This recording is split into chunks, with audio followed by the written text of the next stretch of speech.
Good morning and welcome to the Thoughts for the Day on this 27th day of June. And the scripture this morning comes from Exodus chapter 20 and verse 3. Thou shalt have no other gods before me. To read the Bible in a year, we move on today through Job chapters 8, 9 and 10 and Acts chapter 8 verses 26 to 40. Some thoughts for the day. Just because two people argue, it doesn't mean that they don't love each other. And just because they don't argue, it doesn't mean that they do love each other. Our background and circumstances may have influenced who we are, but we are responsible for who we become. Our plans miscarry because they have no aim. When a man does not know what harbour he is making for, no wind is the right wind. The motivational thought for today: to avoid criticism, do nothing, say nothing, be nothing.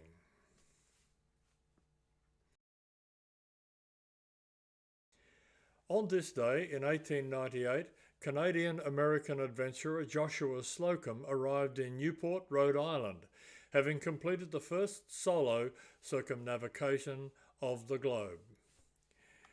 In 1954, on this day, the world's first nuclear power plant was activated. And in 1978, on this day, the first dedicated oceanographic satellite, CSAT-1, was launched. And in 2017, Mark Zuckerberg announced on this day that Facebook had reached 2 billion monthly users. The personal story of today, He Holds Everything Together, is the title, and the scripture comes from Zechariah chapter 10 and verse 4, with references from Zechariah 10 verses 1 to 12. Out of him came forth the corner, out of him the nail, out of him the battle bow, out of him every oppressor altogether. Anyone who's ever been on a family camping trip knows the importance of a single tent peg. If even one stake or length of rope is out of place or not set securely, the tent will sag lopsidedly or rip or maybe even collapse. A tent peg is one of the less familiar metaphors for the Messiah mentioned in today's scripture, but it's a good one. This chapter continues the themes of the past few days: the Messiah's coming, his mission of rescue and restoration, and the blessings resulting from his work. First, in verse 12, we see images of spring showers, focusing on the fact that it's the Lord who sends the rain, not idols. God was angry with false prophets and deceiving leaders. The people needed to listen to their true shepherd, not be led astray by empty lies. There are also many pictures of strength and victory here. In verse 3 we read that God planned to make Judah like a goodly horse in battle, and in verse 5 the nation will overthrow their enemies.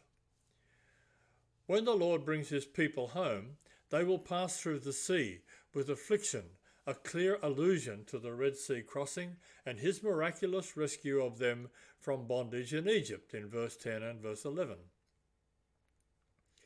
In verses 8 to 12 we read that this homecoming will bring back the Jews to the promised land from every corner of the earth. When God says in verse 8 that he will hiss or signal for them, the Hebrew word literally means to whistle. That is, the Lord is going to whistle for his sheep.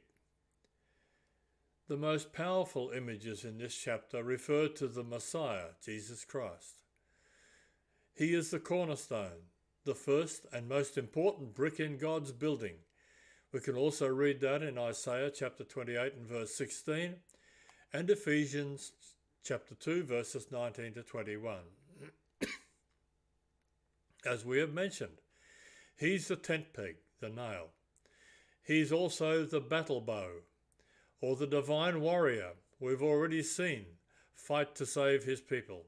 and he's the ruler or king, whose righteous reign will bring peace to the nations. Why will all this happen? The answer is in verse 6, because God is loving, compassionate, and faithful. How will it happen? In verse 12, we read that it will happen in the strength of the Lord and in the power of his name. The devotional thoughts for the day. The first is entitled New Priorities.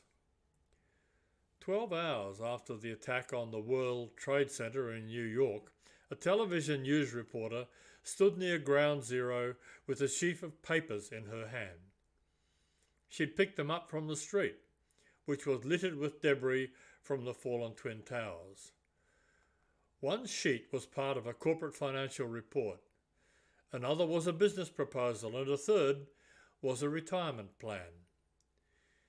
In light of the thousands of lives lost on that day, these papers seemed so much less important than they had just hours before. Calamity alters our perspective. When lives are on the line, we realize that people, not possessions, are what matter most. And if we take steps to realign our priorities and to treat people well, the lesson will not have been wasted.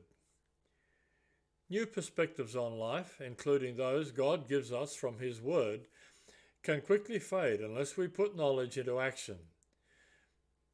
In James chapter 1 and verse 22 and 25, we read, "But be ye doers of the word, and not hearers only, deceiving your own selves.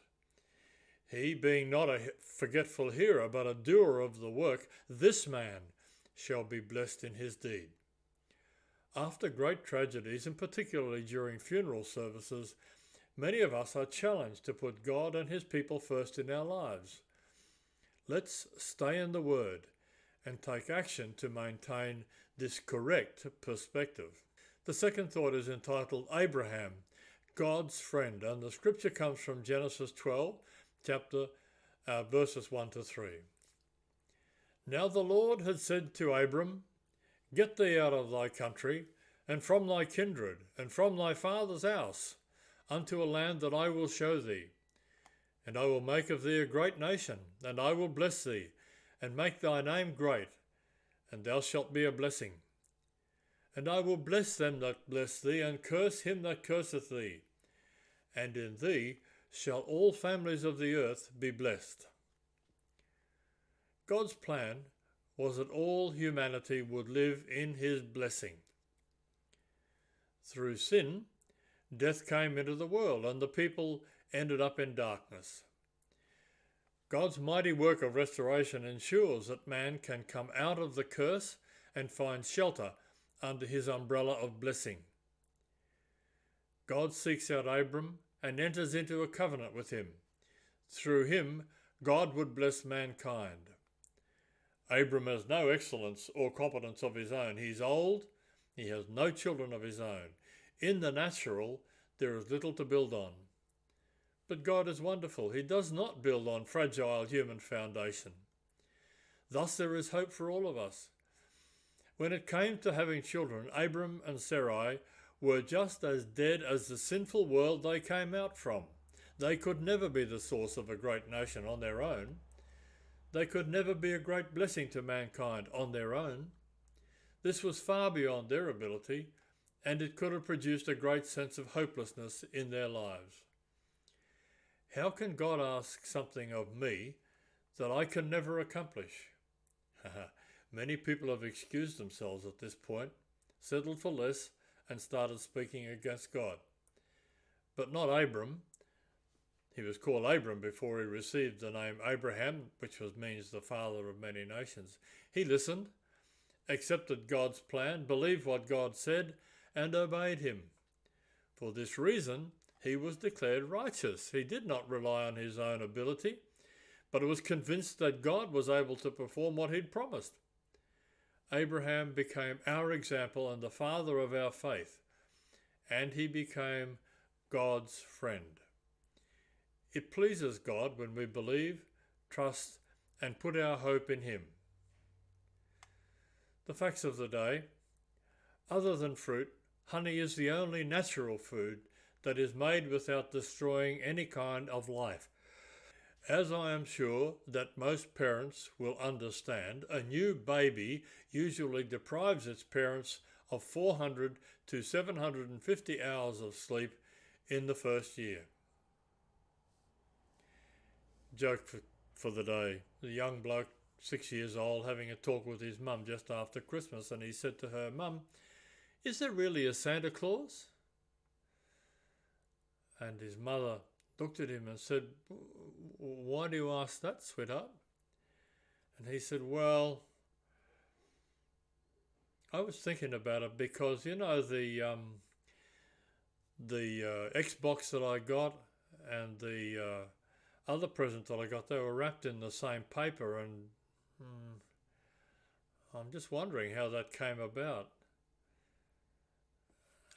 And his mother sort of looked at him quietly, and he said, "Well, look, I'll tell you what. You and Dad go on buying me the presents, and we'll just forget this discussion ever happened." Clever young man. The closing thought for today. Lord, help me to notice that the brightness of your loving presence is always with me. Thank you for being with us this morning. Have a blessed day. We look forward to your company tomorrow. Bye for now.